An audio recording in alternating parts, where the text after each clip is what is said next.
everyone, I'm Jamie Derringer. I'm Amy Devers, and this is Clever. Today we're celebrating our 100th episode. Woo! That's right, with an awesome guest. I know. Cheers! We have an awesome guest, the one and only Bobby Berk. That's right, Bobby Berk from Queer Eye, the award-winning, heartstrings-pulling Netflix series. We had the luxury of meeting up with him in his home for this talk because he and Jamie have been friends for a long time. And while his interior design skills are undeniable and very evident in the makeovers he pulls off for the show, his real creative talent lies in the way he's designed his life. Born and raised in the South, in a religious home, he always felt like an outsider. So perhaps looking at the world from that perspective helped him see openings and opportunities. He tells us he's always had an entrepreneurial streak a mile wide and shares how he put that to work, often in growing his brand, but in the early days mostly for survival, like when he had to couch surf or live in his car. But don't worry, he's obviously doing a lot better now. So let's talk to Bobby.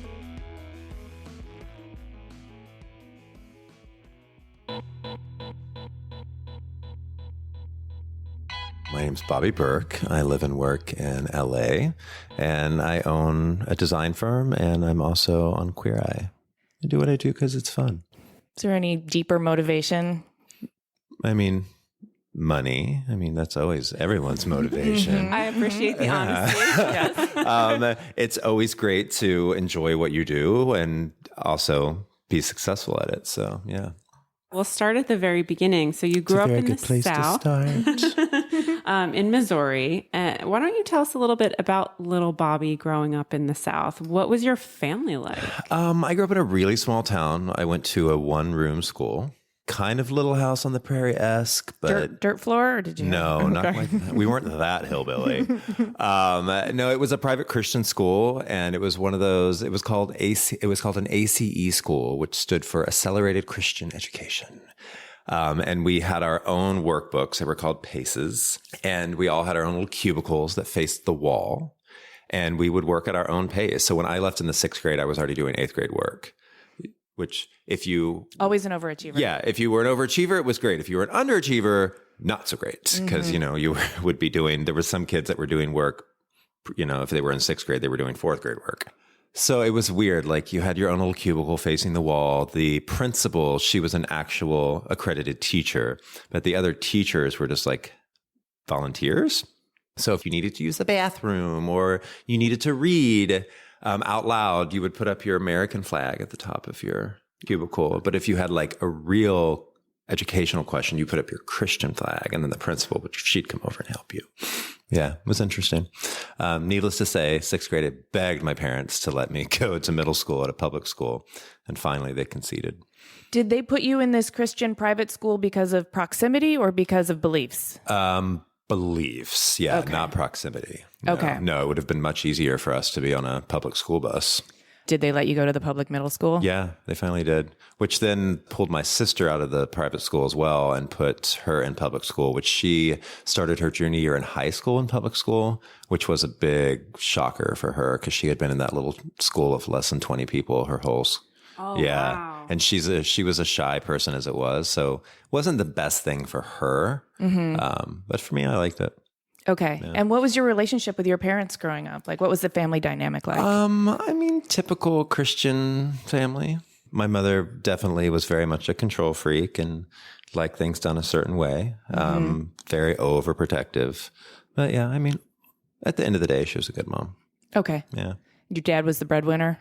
Yeah, my dad worked for a trucking company, owned his own trucks at some point, and so he was gone a lot, especially when I was little. Okay. It wasn't until probably like 7 or 8 that he was home more on a consistent basis. So yeah, when we were little, my mom was basically a single mom. He would be gone for weeks at a time sometimes, living in the middle of Missouri with 2 young kids on a farm with tons of animals, moved her from big city Houston, Texas, out into the middle of nowhere in Missouri. Wow, that sounds kind of scrappy, actually. Yeah. So public school, middle high public school, right? Did things open up for you there, or were you still kind of feeling like culturally? Where were you feeling situated? Not there. Okay. It was still very small town, very religious, very country, very small minded. And you never felt like that was your people? No. I never fit in there. I mean, I didn't like stick out like a sore thumb. I was kind of just like, I've friends with this group and friends with that group, but I never really had a group that I was a part of. I was always kind of on the outsides of every group. Especially in a small town, by the time you get to junior high, like everyone went to school with each other from kindergarten. So everyone knew so much each other. Familiarity. Yeah. So the people that were friends with each other were friends with each other already. The cliques had formed, the lifelong friendships were there. And then I was this new kid. So again, I was kind of friends with everybody, but not really friends. And my mother, being as overprotective as she was, if she didn't know the family, if she didn't know the parents, she didn't know everything about them, I was never allowed to go to their house. So I think I had a sleepover once as a child. Oh, Yeah. that sounds a little isolating. Yeah, actually. it was. But you have great social skills. Did you feel awkward then, or did you feel I like? still feel awkward. Oh, honey. Oh God, yeah. Hug after this. Nothing makes me more anxious than having to go to a party. Really? Yeah. Oh, it's almost a relief to hear that because I kind of feel the same way, and I'm like, I can put on a good, face. So can I. Yeah, I can party with the best of them, but man, is it exhausting. But will you find me sometimes in the bathroom sitting on the toilet when I don't need to go, just like playing on my phone? Maybe. Okay, so what happened after junior high? I mean, I read that you had some teenage years that were maybe turbulent, and Yeah, I definitely took matters into your own hands. I wasn't a bad kid, but I was definitely a strong-willed kid. Just strong-willed of, oh, hey, I'm 15 and my bedtime's till 8:30. Hey, I'd like to at least, hang out after church with my youth group. Wasn't allowed to, so compared to my sister who was just fine with like staying home with mom and dad and riding her horses and, my mommy's my best friend, even though that's not, line from Spice World. Okay. I don't think your sister sounds like that. No, Baby Spice. My mommy's my best friend. I needed to get out in the world. And at that point, I had figured out I was gay and I was wearing a mask every day. There was nobody in the world who knew who I was. And it made me a very angry person. It made me a very depressed person. Yeah. And so that came, my parents and I butted heads a lot. And, I would always get that line, well, if you don't like our rules, there's the door.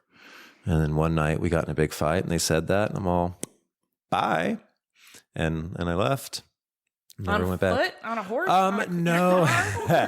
I mean, it was a pretty heated argument that night. And I got on the phone and I called a friend of mine to come get me. Okay. And then How old were you? 15.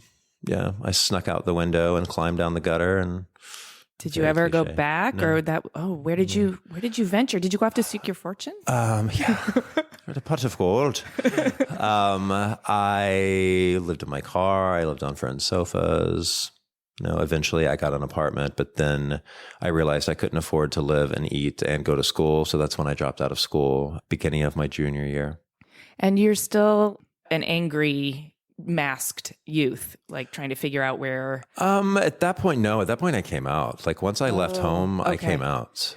There wasn't anybody that came into my life at that point that didn't know. Like I didn't really hide it from people, even at work.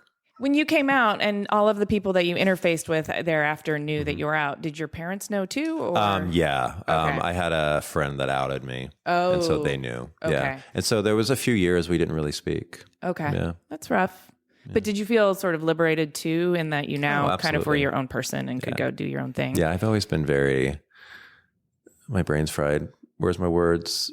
Very on my own. No. Independent. There we go. Shit.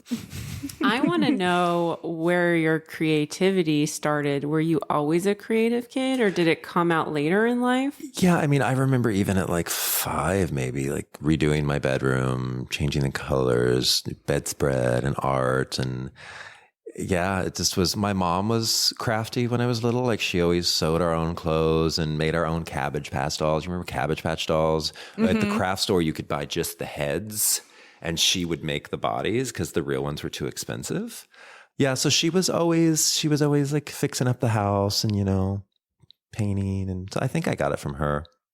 What was your first introduction to design? I mean, yes, you're creative, you're, redoing things, but what was your first introduction to design in the outside world, your experience with that and understanding that it was design? I would say the first time would have been in Target, the Michael Graves collection. The first time I really looked at something and was like, thought went into this. It's not just a tea kettle. Mm-hmm. It's not just for boiling water. It's something that makes, as Marie would say, sparks joy when you look at it. Mm-hmm. It makes you happy when you use it. And for the first time I thought of things, it's not just utilitarian, but something that could make you happy as well as be functional, and that good design could make them even more functional. So yeah, probably the Michael Graves collection at Target. Did you experience that in the South in your youth? Yeah, at Target, Missouri. Okay. Yeah. That's actually a pretty powerful testament to that whole... That's why I'm on every major billboard for that campaign right now. Yeah.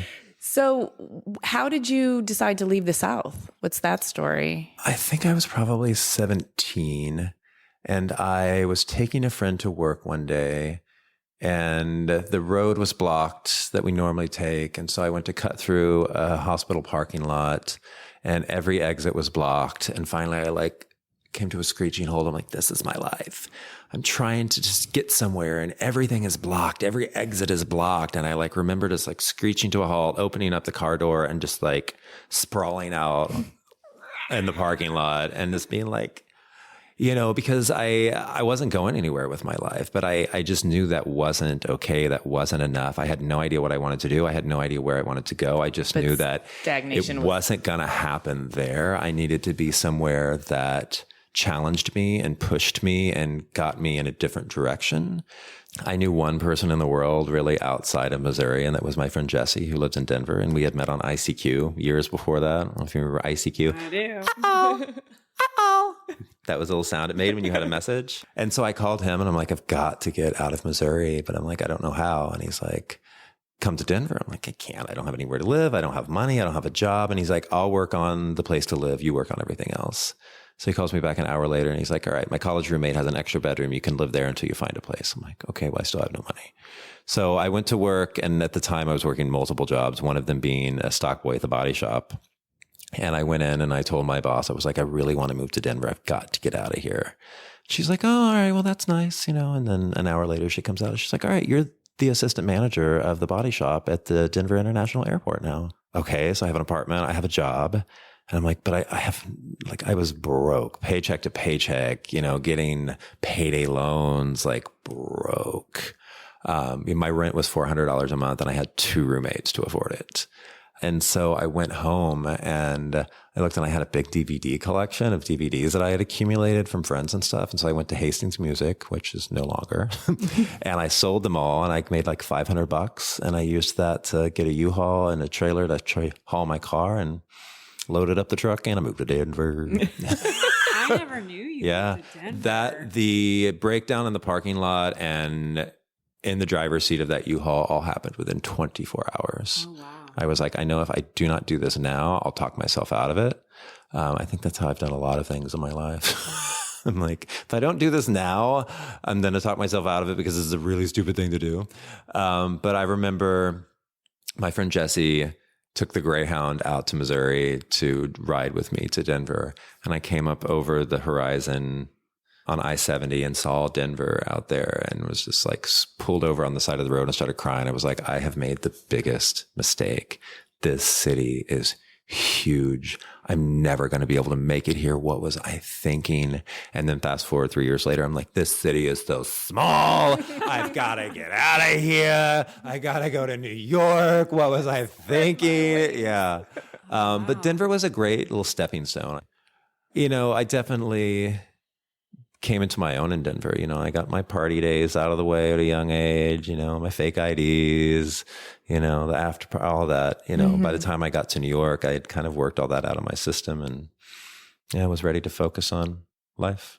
That's the next chapter. Tell us that one. So how did you make the move to New York and what were you ready to focus on? I had went out there to visit a friend and I met somebody and it was funny. I had been talking to this guy online, I think gay.com probably.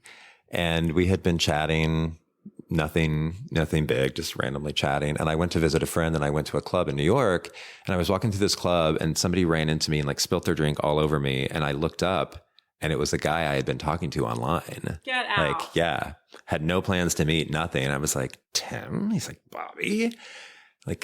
fell madly in love, like super passionate, super quick. So I decided to move to New York to be with him. What year was this for context? This was 2003. Okay. 2002, 2003. And so, because I moved to New York June 23rd, 2003. Planned on moving out there to be with him. That relationship ended before I ever moved. But I, at that point, had fallen in love with the city. Mm-hmm. And I realized that that's where I needed to be. So I decided to come to New York anyways. I had probably like $100 left to spend. I had saved up 3 months rent and I had $100 left after that. So I had gotten a sublet to this guy's apartment who was going to Israel for 3 months. It was a 2-bedroom. He was renting 1 bedroom to me, 1 bedroom to another guy. I got there and he's like, oh, there's a problem. The other guy flaked out. You're going to have to pay the whole rent. And I was like, well, right. I have enough to pay you 3 months rent of my half. If that's not enough for you, then I'm going to have to go couch surf. And he was leaving for Israel the next day. So he really had no choice. Mm-hmm. So I got a great 2-bedroom apartment for pennies. And I promptly went on Craigslist the next day and rented out the 2nd bedroom. So this entrepreneurial thing. Oh, you have no idea. Have you always been a hustler? Yeah. Oh, okay. There's lots I left out before that, but we won't go there. Got to save that for the book. Okay. Oh, okay. Or maybe part 2. Yeah. All right. Or I've always been an entrepreneur. Yeah, legal or not. Right. Okay. Yeah. So in New York, you start working for different retail companies, right? I had planned on, I didn't have a plan. My plan was just get a job as a server. Because I had worked at restaurants at Applebee's and Italian restaurants in Denver and Missouri. I was like, I'll just get a job at a server and I'll figure it out. Nope. In New York, you need New York City experience to get a job as a server. So I was like, well, crap, So I went about 3 months without a job. And then I finally got a job as a design manager at Restoration Hardware in the Flatiron building, or next to the Flatiron building. Mm-hmm. And that was my first job in New York.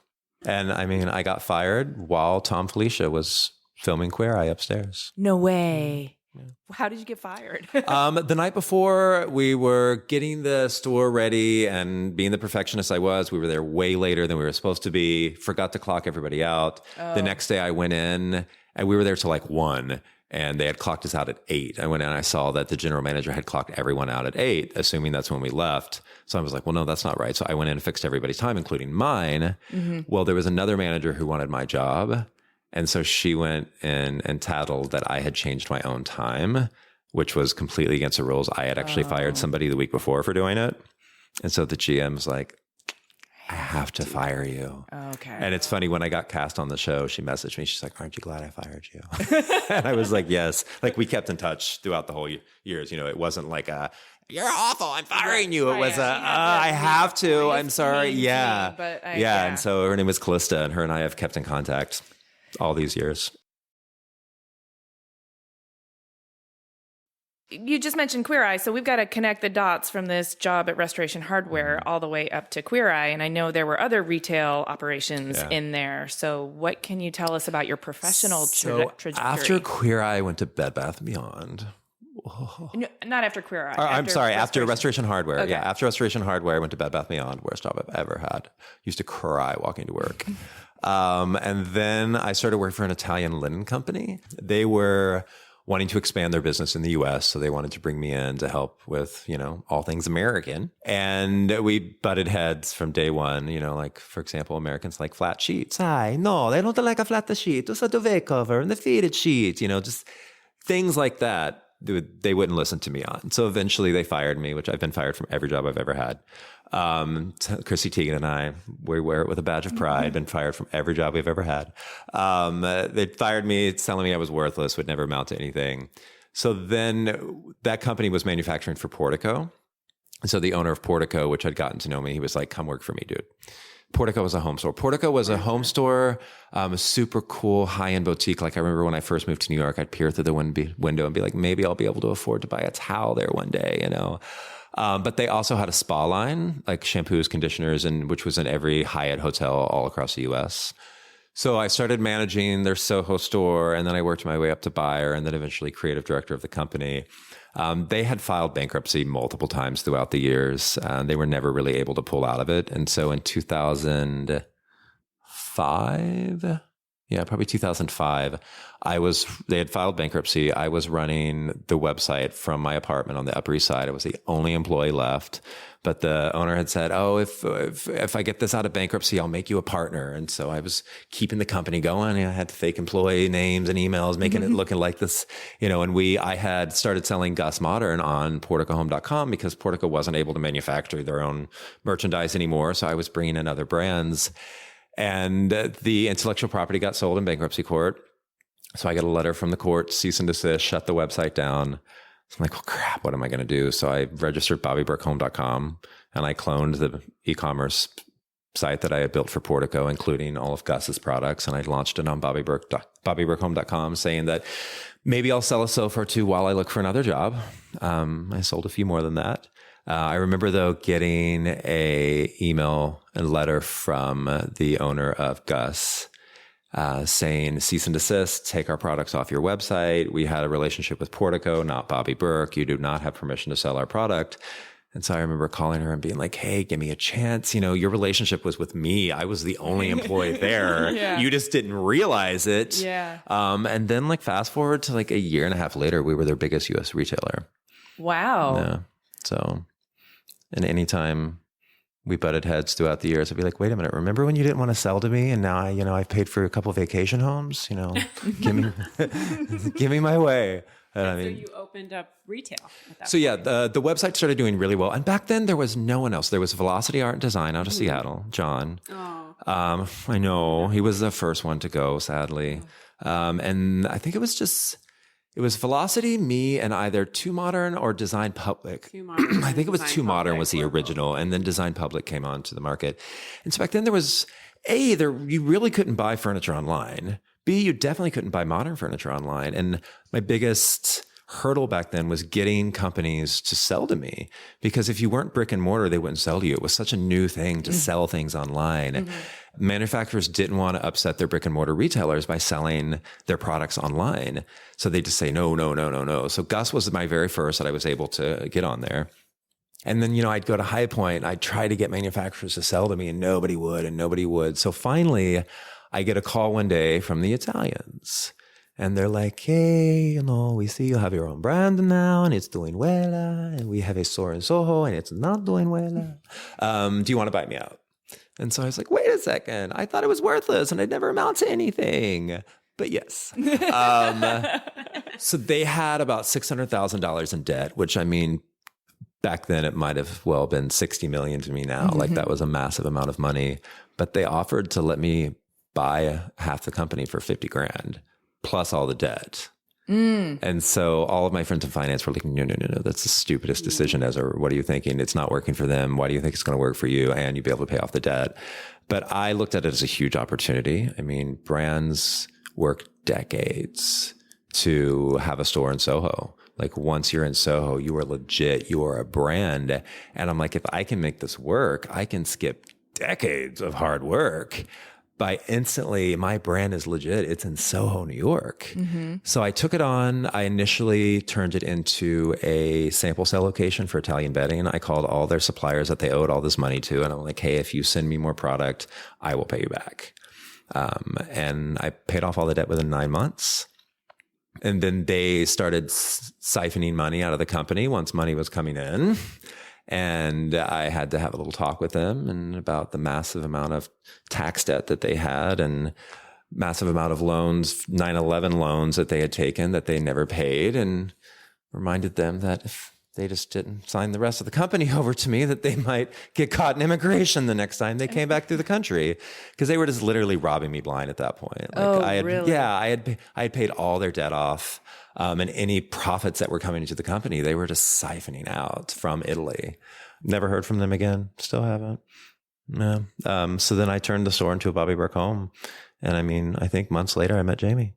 Mm-hmm. Yeah. And then you opened other locations. Yeah. And then, this chick with this website came in and was like, I want to throw a party in your store. And I'm like, I don't know. Okay, you seem cool. Sure.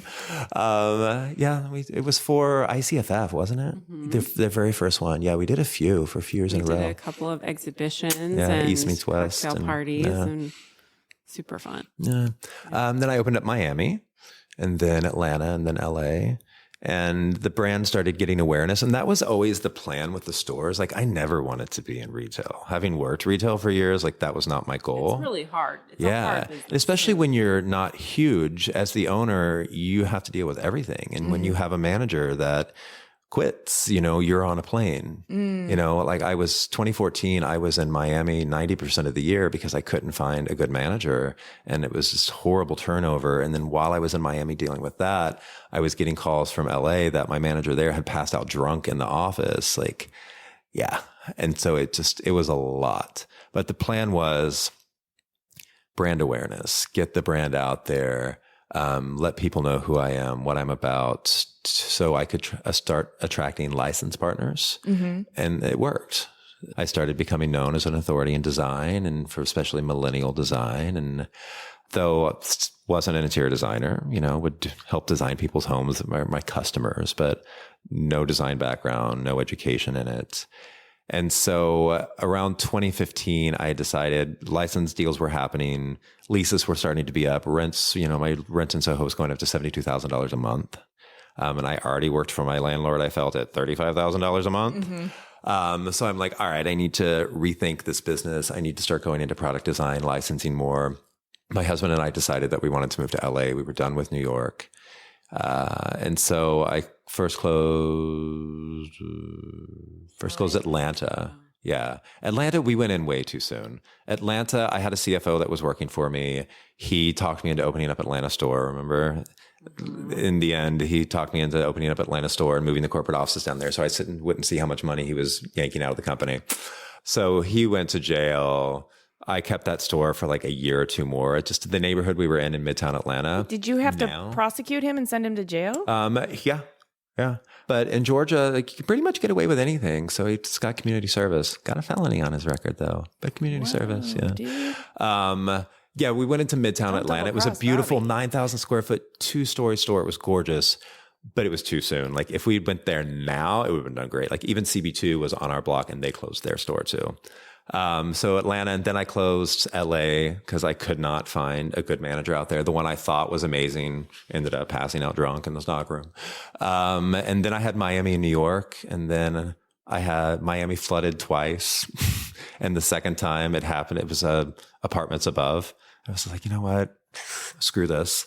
And then New York, I'm like, why am I holding on to one? And so when the lease was up, I closed that as well. But right as I was deciding to close the stores, I got a call from Builder Magazine, and they were like, hey, we are managing the show homes for the International Builder Show this year. And it's 2 show homes that are going to focus on what millennials want and what we need to change in the marketplace to attract millennials for mass home builders. Would you like to design the houses? We hired Ketchum PR to tell us who was the most millennial known designer in the millennial world. And they said you. And in my mind, I'm like, I'm not a designer. Like, they messed up. But I go, sure, absolutely, I'll do that. I had no idea what I was doing. So I didn't know CAD, anything. So I got on YouTube and Google and like did all the plans in Photoshop, figured out how to do electrical plans and cabinet layouts and figured it out. And was that part fun or kind of sweaty and tedious? Both. Okay. Yeah. Because it was something that I was very passionate about that I always wanted to do. I just didn't think I could. Like, I didn't think without that education, it was an option for me. So in the middle of that, we moved to LA. So we moved to LA in September 2015. And those houses were installing. I got to LA. I hired one good assistant, Adam. And, luckily he knew CAD, which is why I hired him. He had a design degree. And so him and I finished those houses together and installed them, and they went really well. And so the builder that built them, Pardee, which is owned by TriPoint Group, which is Barry, who's the Barry Diller? The billionaire that started Starwood Capital and Starwood Hotels and W and all that. He's a main investor in them. And they started hiring me to do all their model apartments, our model homes and clubhouses. And I mean, fast forward years later, they do so well that Miss Jamie Derringer bought one, I heard that. It's true. So that's how I started my design business. Do you feel like that first model home, I mean, obviously you were a retailer, you were developing your design eye, you were very much a tastemaker in the space, but those first model homes is what legitimized you as like, oh, absolutely. Now I'm working with the raw materials, I'm working with space, I'm designing with light, and I'm working with, you know, all of the nuts and bolts that need to go into a building. Yep. And at that point, then you probably are also shedding any self-consciousness you might have about not having a formal education. No. Sort of like, I can figure it out. Or I mean, I've always been the type of person I can figure it out. Yeah. Yes and no. I mean, I still to this day, you know, there's always some insecurities in your craft. I feel, at least for me. But you know, I think that's what keeps me humble. Is if I thought I could do it all and know it all. Well, it'd turn into a monster. That would also make you a terrible creative person because you wouldn't have any, you know, great new ideas. You know, I've, in my company, both in my retail company and my design company, I've always made sure that I've hired people that are smarter than me.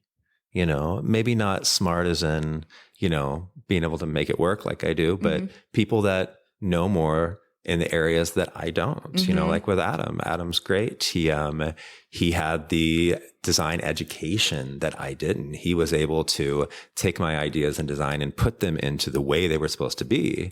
And yeah, in my retail company, hiring people that knew how to manage stores better than me. And, you know.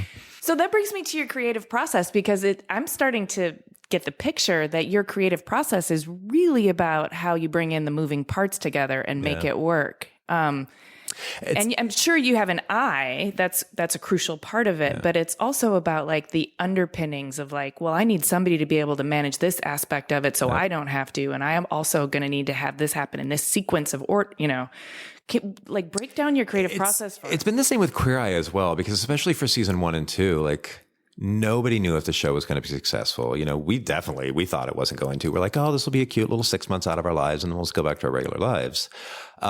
So there wasn't a big budget. There wasn't a big team. So I was basically the executive producer, even though by title, which you will notice there are no Emmys here, even though we've gotten 7, because if you're not an executive producer, you don't get one. But, you know, we all had to go in there and kind of make it work. And it wasn't like I was just talent on a show. I was actually in there like figuring out how are we going to do these homes in a week. And luckily enough, I had an amazing art director, Tommy, who worked on Extreme Home Makeover, and he's doing the new season as we speak right now. And I was able to learn a lot from him as well. And, you know, he was again one of those people that was able to take my design and how I wanted it and teach me how to implement it in 3 days, you know, and the planning that had to go into that. So design isn't just about having an eye. It's about how you can pull all that together, you know, because you can have an eye all you want. And if you don't know how to make something work. Right. It's having not enough knowledge and enough figure it outable capacity to execute on that vision, which is the really tough part. Yeah. That's why I'm not a designer. I can spot the trends, but I couldn't put them together for shit. You know, and it's great now because I have such an amazing team.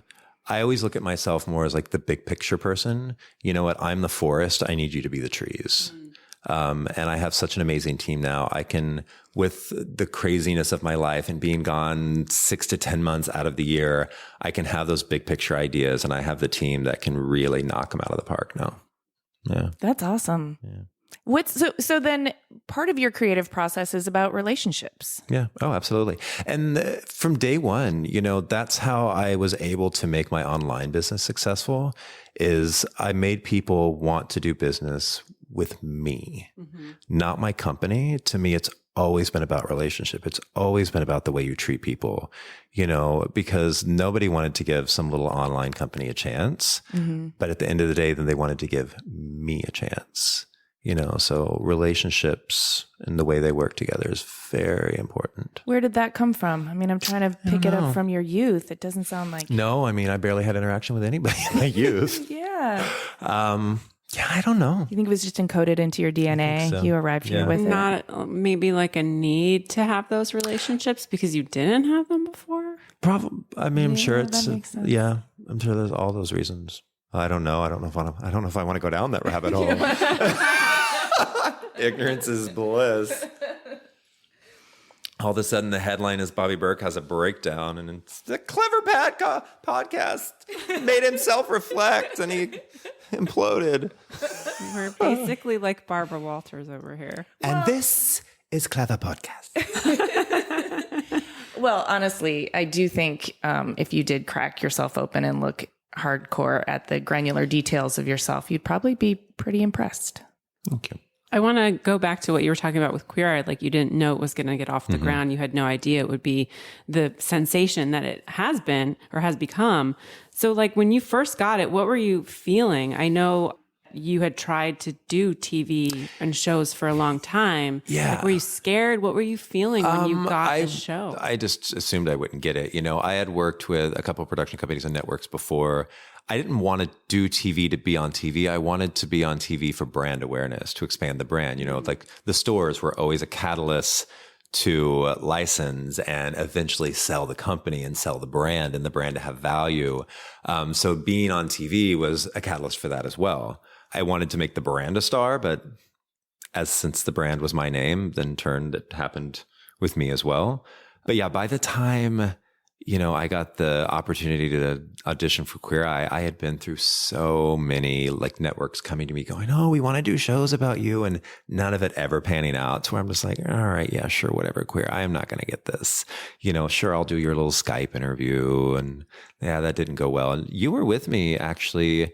We were in Palm Springs setting up the social house. Yes. When we got the call that they wanted me to come in for in-person, like final, like the top 40 out of 3,000 people auditions. And still I was like, I mean, this is cool, but I'm like, there's no way I'm going to get this. You never really can and then get your hopes up. The week of auditions, I was actually supposed to go to Spain with Porcelanosa. They were taking me over, and I was like, I really want to go to Spain. I'm like, I'm not going to get this. I'm going to pass up this amazing trip for this audition, and I'm not going to get it. So luckily, I wasn't supposed to go to Spain until that Friday, and audition started on Wednesday and then Thursday. And I had let... I think I was with you because I remember you talking about this, or I don't... Yeah, like, I mean, I don't know if I want to go. Like, I don't know what to do. Yeah, because we were in Palm Springs. Yeah, that whole week dealing with Modernism Week in the social house. Oh, yeah, it was all that same week. Yeah, it was all that same week. Yeah. And so I had let Porcelanosa know. I was like, I have an audition for a show. And they're like, you know what, do whatever you need to do. They're such an amazing company. Everyone that works for them is just the most wonderful person. One of the wonderful people.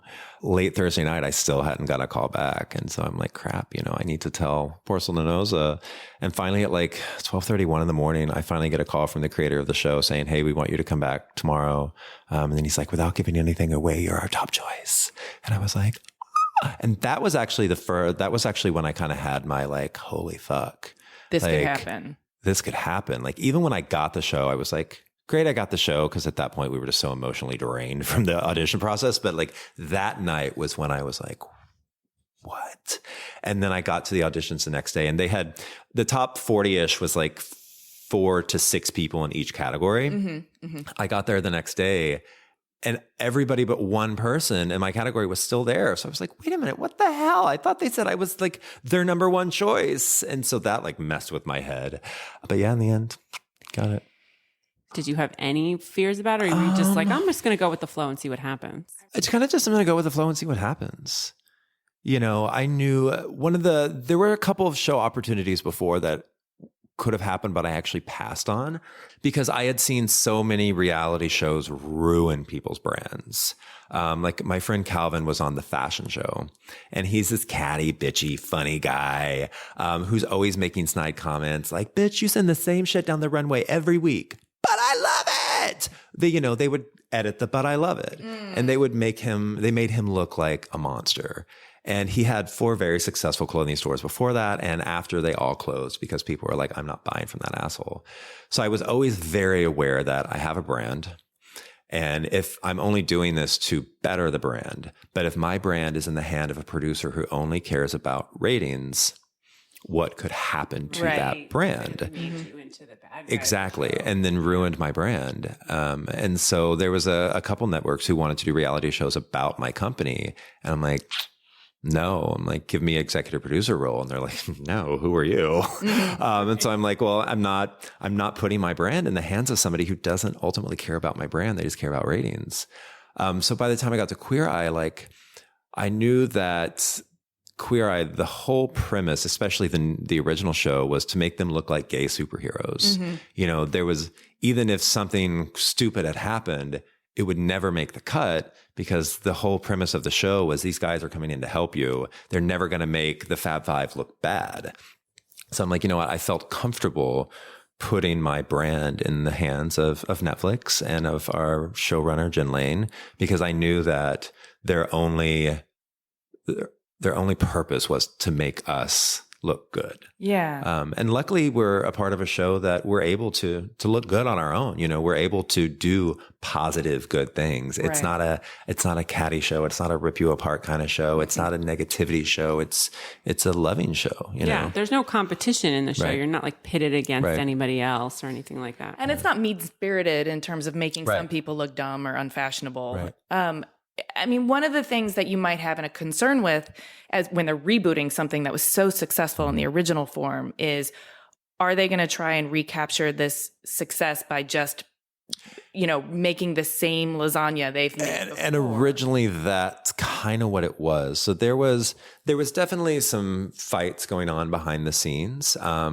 There were the executive producers and creators of the original show who kind of had it in their mind that it was going to be pretty much the same show. And that's not a negative comment towards them. They had a very successful recipe, had a very successful show. And they're like, well, why wouldn't we do it this way? It worked. But our executive producer, Jen Lane, the showrunner, knew that the recipe needed to change. It needed to be modernized. She knew that the cattiness of the original show of these five, you know, over the top gay guys going in and just picking this poor straight guy apart and telling him how he dresses horribly and his house is a mess and he can't cook and he stinks, you know, that wasn't going to work. We realized episode 1, Tom Jackson, the very first episode we ever filmed. Season 1 and 2, we've filmed together and they were all mixed in together. So the only one that was actually shown in the true order of when we shot it was the very first episode. And that was the episode. Even then, we hadn't planned on our show being like the love fest that it is. That was not planned. But we all instantly saw that when we showed this man a little bit of love. Yes. Oh no, are you going to cry? I'm there with you, man. I'm there with you. When we showed this poor guy who was so lonely and so sad and had never really been shown the attention, and when 5 guys just came in and devoted every single ounce of their love and attention to him. We saw that in 3 days, this person was a different man just because he was shown love and acceptance by people that he would never have thought of getting it from. We were like, fuck. Like, this is where the power is. That is where the power is. And that's where the power is for the viewer, too, because we get to see that arc of human connection and we get to see the value of it. And it enriches us at home.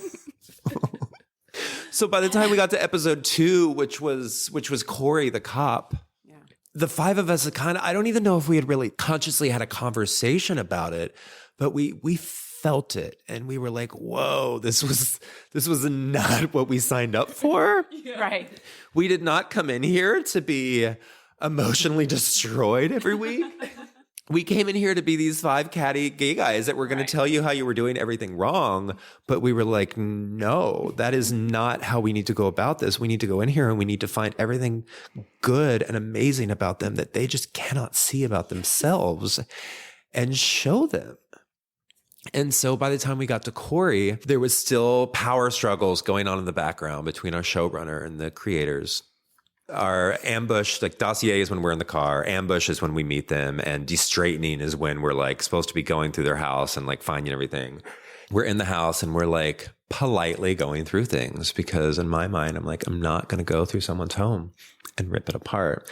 I'm not going to go in here and be like, this is ugly, when this man's wife poured her heart and soul into making this a home, whether it be my taste or not. Whether I loved all the scriptures and crosses on the wall, I'm not going to disrespect it.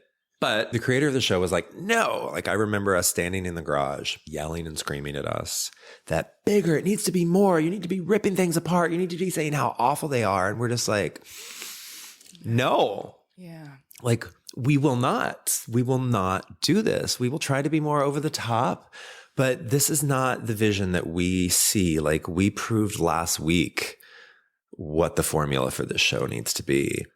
It was definitely a fight for a few more episodes, but then I think he finally, after seeing every episode of how the heart and soul was becoming the heart and soul of the show, he realized there is another way of doing this that can be just as successful, and better at the end of the day. You know, not to say that our version is better than the original. The original had its time and its place, and that was the show that was needed at the time, because people were not okay with gay people. They were not okay with seeing them on TV. But if they were, you know, the typical hairdresser and cook and decorator, oh, okay, we can wrap our heads around that.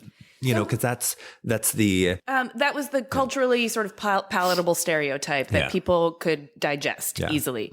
But I think what's so powerful about the current version is that it probably couldn't have happened without that original version at that point in time. So it's sort of like a long-term relationship. When you can build trust with somebody and know them even better, you're allowed to evolve and change and become a deeper, more nuanced human being. So the success of that show, which was culturally appropriate for that time, would have felt juvenile today.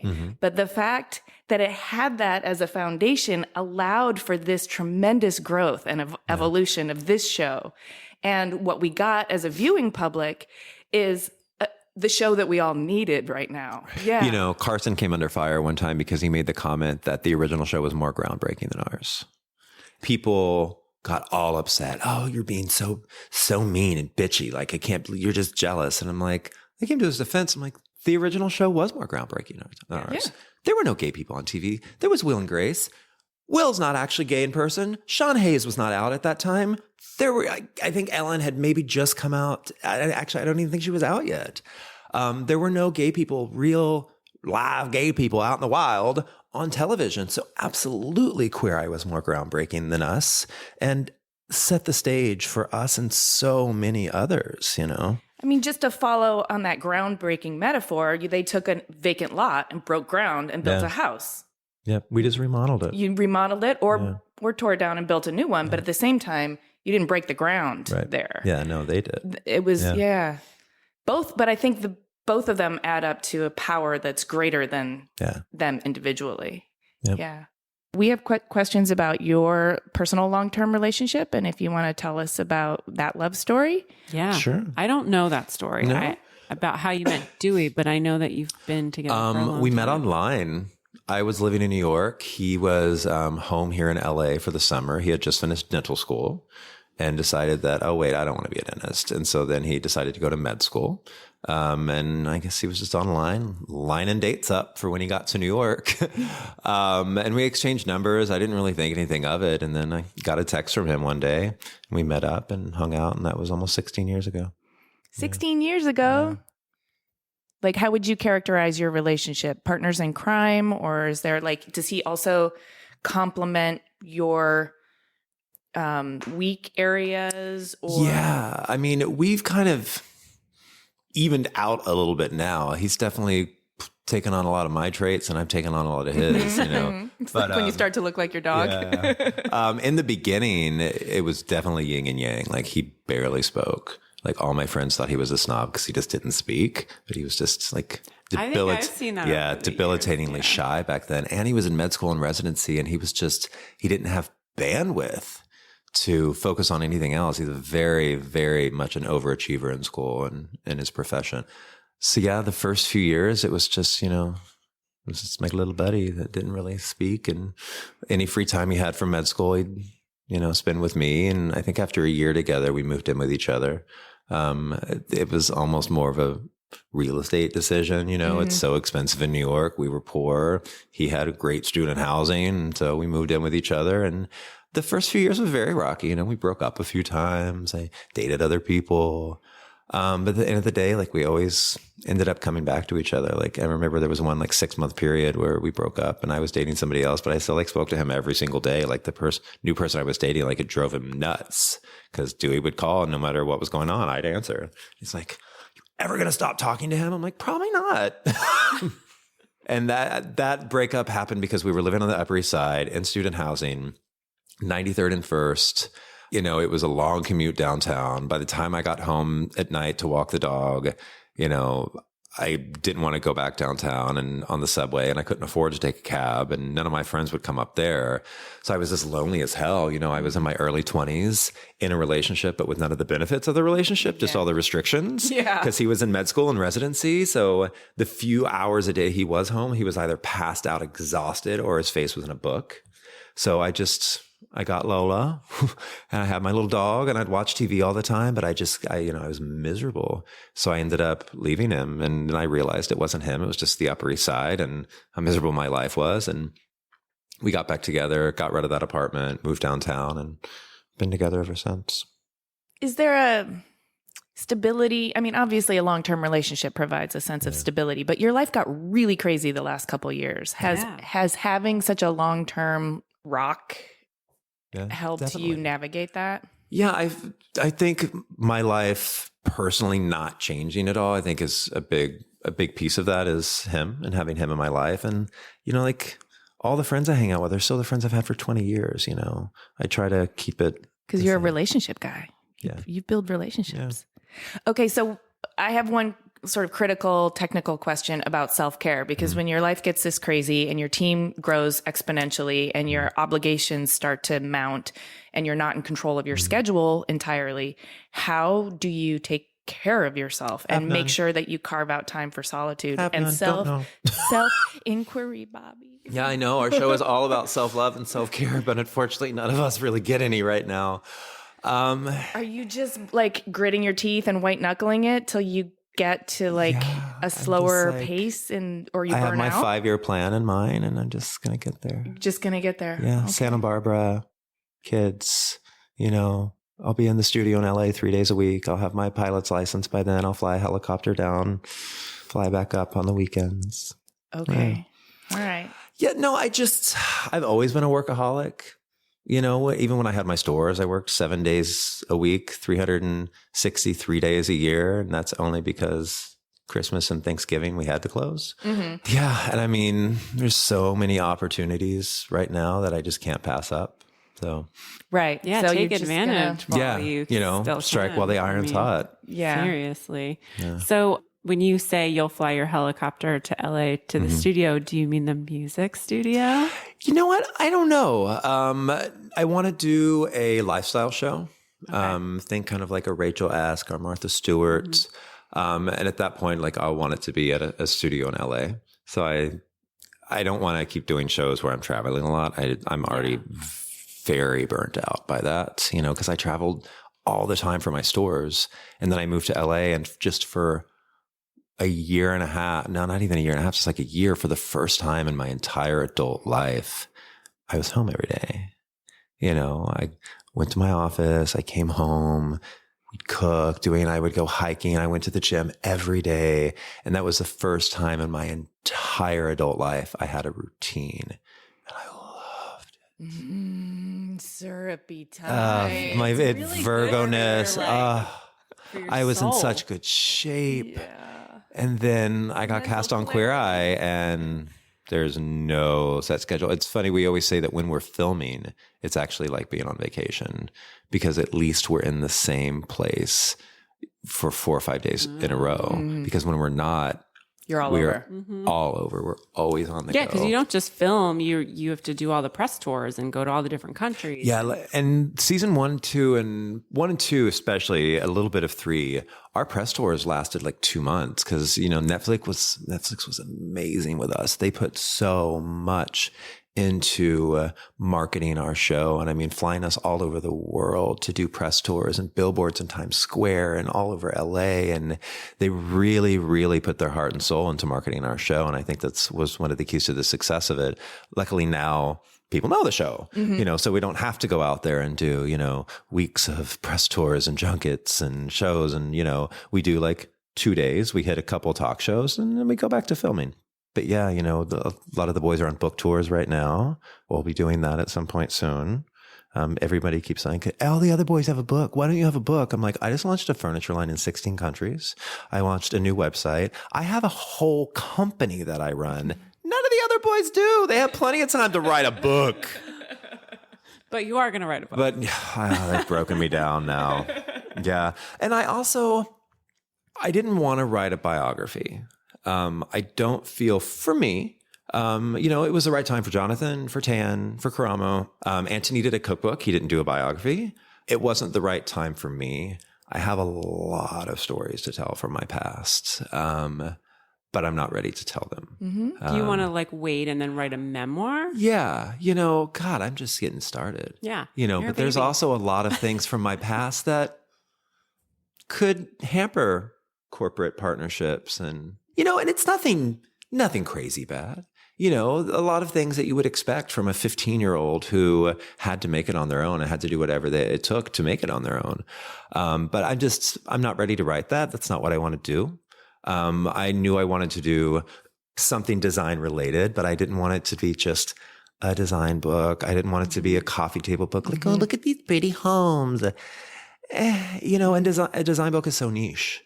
Yes, would fans of mine who weren't necessarily into design buy it because they're fans and our fans are amazing and they'll buy whatever we put out there? Yes. But I also wanted it to appeal to the masses and not just be a pretty design book that sits on the table, a design book that actually could help change your life. Mm-hmm. And I can't go into what it is, but it's a design book that can help change your life. So it's in the works. Awesome. It's in the works. Literally, as of yesterday, we had our first call about the launch of it. So amazing. Yeah. And you also recorded a song, a duet recently. Yeah. I know you have a passion for music. Yeah, so I've always loved singing. I was always that kid leading praise and worship in my church, and I was a lead singer of a Christian rock band back home. I never knew that. Yeah, it was called His Voice. It's always been a passion of mine, but it wasn't anything that I was able to pursue. Like, I've actually never watched an episode of American Idol because to this day, it breaks my heart that I was never on it. And so I've never been able to watch it. Any singing competition show. Are you just mad because it's triggered? You wish you had done it? Yeah. I'm like that. I really feel that could have been my life. Like, I could have made it, but it wasn't in my cards. And I mean, I like the route I took. It's fine. So yeah, when I have a little more time, I definitely want to pursue music more. But we are going to hear this duets at some point, right? It's out. Yeah. Oh. Yeah. Who was the name of the singer you my friend Alyssa Cahill. So it's on YouTube as a video when we recorded, and then it will be on Spotify and Apple Music in probably mid-October. Awesome. Yeah. You're really putting all kinds of stuff on your resume. It's exciting. Gotta diversify. So let's fast forward to 80-year-old Bobby. Can you tell me what he might look back on his life and hope he accomplished? I'd like to have kids. More than one kid? I don't know. Those only child children are just crazy. I'm kidding. Straight at me. I get it. I'm kidding. I love Amelia. She's the quirkiest, cutest little thing in the world. She's like a little kid, but an adult all at the same time. Well, that's because she has no. I know. She spends all her time with adults. Spends her time with her quirky mom. Yeah, I don't know. 1 or 2. No more than 2. 80-year-old me. I don't know. I think I kind of want to have an empire. I don't just want to leave a legacy of some sort. Absolutely. I kind of look at the kind of company I want to build with what Martha's done. Martha's taken something that she was passionate about, design, and she turned it into not only a company that focuses on design, but a multimedia company, with magazines and TV shows and networks and digital. That's where I want to go, including, product lines and brands and maybe retail stores again. I don't want to do them. If, a company wants to partner with me to do them, great. I want nothing to do with it. But yeah, I want to leave a legacy. I want to be, like one of the old grandparents that founded Ferragamo that, are sitting around watching all their kids and grandkids run the company. I think it'd be cute. Cute. Yeah, very, very cute. Cute. Well, Bobby, you're just not going to stop changing the world, are you? Hope not. Is there any other projects or anything you want to mention while we've got you about what's coming out? My furniture line launches this week. And that's with art. With ART. ART. Yeah. It's like 70 something SKUs. It's bedroom, living room, dining, occasional outdoors, launching in the spring. It's a really beautiful collection. I wanted it to look and feel and the quality that's very expensive, but I wanted it to be attainable to most anybody. It was very important to me because so many people there's very few negative things that are said about Queer Eye. But one of the ones that is said more often than not is, oh, well, yeah, if you had that kind of money, you can make anyone's life better. And so I've always wanted to make sure when designing my products that I'm not just designing it for the rich, that, almost any fan on the show who wants to make their home better, who wants to make their house somewhere where they can really fully recharge, can afford to. So like the sofas are $1,000 and under, and they look like they should be $5,000. So it's a really beautiful collection. It's simple, it's clean, but with a lot of good detail. And it's launching in mass retailers like Value City, American Signature Furniture. It'll be on All Modern, Wayfair. And that's just the first wave of launch. We couldn't make enough inventory in time because we got so many orders that we could do a larger launch right now. So I think there'll be another round of new big retailers that will be announced in like January, February. Yeah. So do you want to tell our listeners the best place for them to find you, keep track of you, watch you? BobbyBerk.com. That's the hub for everything. Yeah. And of course, my Instagram at Bobby Berk, and it's all BERK. I mean, we're on Twitter as well, but Instagram and the website's the best. Twitter is usually just where I rant about politics. Oh, good. Got to get it out. For some reason, I think no one can see what I say on Twitter. Thank you so much. Yeah, thank you. Thank you. Thanks for listening, everyone. To see images of Bobby's work and read the show notes, click the link in the details of this episode on your podcast app or go to cleverpodcast.com, where you can also sign up for our newsletter. You can also find us on Apple Podcasts or wherever you get your podcasts. We're also on SoundCloud, so if you're on there, you can find us there too. And if you would do us a favor and go to iTunes and rate and review us, it really helps us spread the word and get our episodes out to more people. And we love it when you find us on social media. We're on Twitter, Instagram, and Facebook at Clever Podcast. We'd love to hear what you thought about this episode, if you have any messages for Bobby, or who you might want to hear from next. Clever is created, produced, and hosted by us, Amy Devers and Jamie Duringer, also known as 2VDE Media, with editing by Rich Straffolino and music by L1011. Clever is proudly distributed by Design Milk.